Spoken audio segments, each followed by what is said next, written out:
Exodus 13:17-22. Now when Pharaoh had let the people go, God did not lead them by the way of the land of the Philistines, even though it was near. For God said, the people might change their minds when they see war and return to Egypt. Hence God led the people around by the way of the wilderness to the Red Sea, and the Israelites went up in martial array from the land of Egypt. Moses took the bones of Joseph with him, for he had made the Israelites solemnly swear, saying, God will surely take notice of you, and then you shall carry my bones with you from here. They set out from Succoth and camped at Etham at the edge of the wilderness. The Lord went before them in a pillar of cloud by day to guide them along the way, and in a pillar of fire by night to give them light, that they might travel by day and by night. The pillar of cloud by day and the pillar of fire by night did not depart from before the people.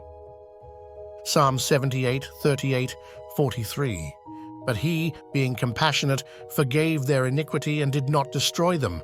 Often he restrained his anger and did not stir up all his wrath. Thus he remembered that they were but flesh, a passing breath that does not return. How often they rebelled against him in the wilderness and grieved him in the wasteland. Again and again they put God to the test. They vexed the Holy One of Israel. They did not remember his power, the day he redeemed them from the foe, when he displayed his signs in Egypt, his wonders in the region of Zoan. Proverbs 29:26-27. Many seek the ruler's favor, but justice for man comes from the Lord.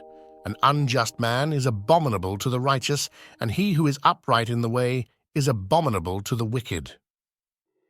Matthew 26:58-75. But Peter was following him at a distance as far as the courtyard of the high priest, and entered in and sat down with the officers to see the outcome. Now the chief priests and the whole council kept trying to obtain false testimony against Jesus so that they might put him to death. They did not find any, even though many false witnesses came forward. But later on 2 came forward and said, "This man stated, 'I am able to destroy the temple of God and to rebuild it in 3 days.'" The high priest stood up and said to him, "Do you not answer? What is it that these men are testifying against you?"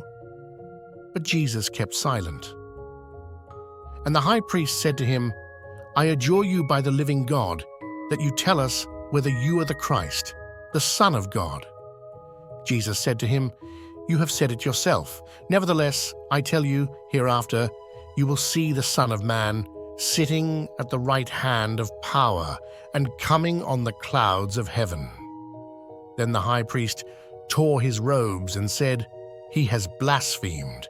What further need do we have of witnesses? Behold, you have now heard the blasphemy. What do you think?" They answered, "He deserves death." Then they spat in his face and beat him with their fists, and others slapped him and said, "Prophesy to us, you Christ, who is the one who hit you?" Now Peter was sitting outside in the courtyard, and a servant girl came to him and said, "You too were with Jesus the Galilean." But he denied it before them all, saying, "I do not know what you are talking about." When he had gone out to the gateway, another servant girl saw him and said to those who were there, "This man was with Jesus of Nazareth." And again he denied it with an oath, "I do not know the man."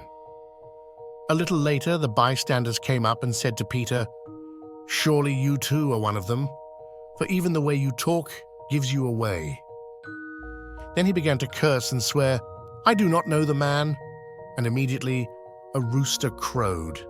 And Peter remembered the word which Jesus had said, "Before a rooster crows, you will deny me 3 times." And he went out and wept bitterly. Mark 14:54-72. Peter had followed him at a distance, right into the courtyard of the high priest, and he was sitting with the officers and warming himself at the fire. Now the chief priests and the whole council kept trying to obtain testimony against Jesus to put him to death, and they were not finding any. For many were giving false testimony against him, but their testimony was not consistent.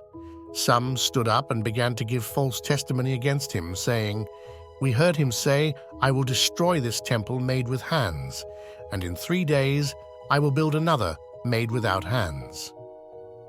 Not even in this respect was their testimony consistent. The high priest stood up and came forward and questioned Jesus, saying, "Do you not answer?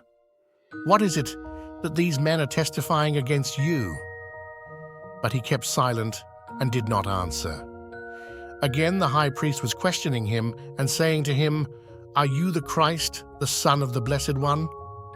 And Jesus said, "I am, and you shall see the Son of Man sitting at the right hand of power and coming with the clouds of heaven."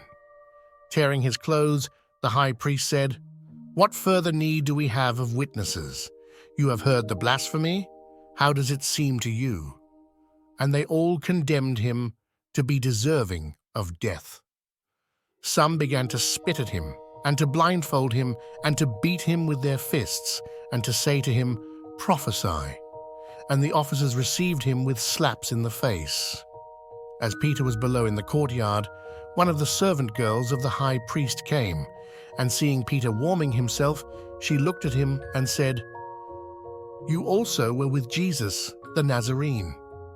But he denied it, saying, "I neither know nor understand what you are talking about." And he went out onto the porch. The servant girl saw him and began once more to say to the bystanders, "This is one of them." But again he denied it.